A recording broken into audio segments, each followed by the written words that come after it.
ಬರೀ ಚರ್ಚೆನೇ ನಡೆದಿದೆ.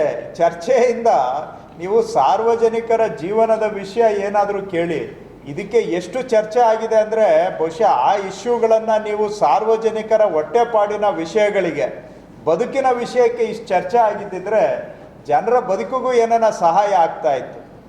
ಅವಶ್ಯಕತೆಗಿಂತ ಮೀರಿದಂಥ ಈ ಚರ್ಚೆಯಿಂದ ಯಾರಿಗೆ ಏನು ಅದರಿಂದ ಅನುಕೂಲ ಇದೆ ನನಗಂತೂ ಗೊತ್ತಿಲ್ಲ. ಎನಿವೆ, ಅದ್ರ ಬಗ್ಗೆ ಆಗಿರೋಷ್ಟು ಚರ್ಚೆ ನಾನು ಈ ಮೊನ್ನೆನೂ ಎಲ್ಲೋ ಒಂದು ಕಡೆ ಹೇಳಿದೆ, ಈ ಅನಗತ್ಯ ಚರ್ಚೆ ಬಹುಶಃ ಗಿನ್ನಿಸ್ ಬುಕ್ಕಲ್ಲಿ ದಾಖಲೆ ಆಗುವಷ್ಟು ಚರ್ಚೆ ಆಗಿದೆ ಅಂತ ಅನಿಸುತ್ತೆ. ಆ ಚರ್ಚೆಗೆ ನನ್ನಿಂದ ಹೊಸ ಆಯಾಮ ಕೊಡುವಂಥದ್ದಾಗಲಿ ಬೆಳಕು ಚೆಲ್ಲುವಷ್ಟು ಸಾಮರ್ಥ್ಯ ನನಗಂತೂ ಇಲ್ಲ. ಏನಾದರೂ ಸಾರ್ವಜನಿಕರ ಕೆಲಸಕ್ಕೆ ನಾವಿಲ್ಲಿ ಬಂದಿದ್ದೇವೆ, ಜನರ ಬದುಕಿನ ವಿಷಯ ಅದನ್ನು ಮಾಡೋದು, ಅವುಗಳಿಗೆ ಪರಿಹಾರ ಕೊಡೋದು ನಮ್ಮ ಕರ್ತವ್ಯ ಅಂತ ನಾನು ತಿಳಿದಿದ್ದೇನೆ. ಅದ್ರ ಕಡೆಗೆ ನಮ್ಮದು ಆದ್ಯತೆ ಇದೆ.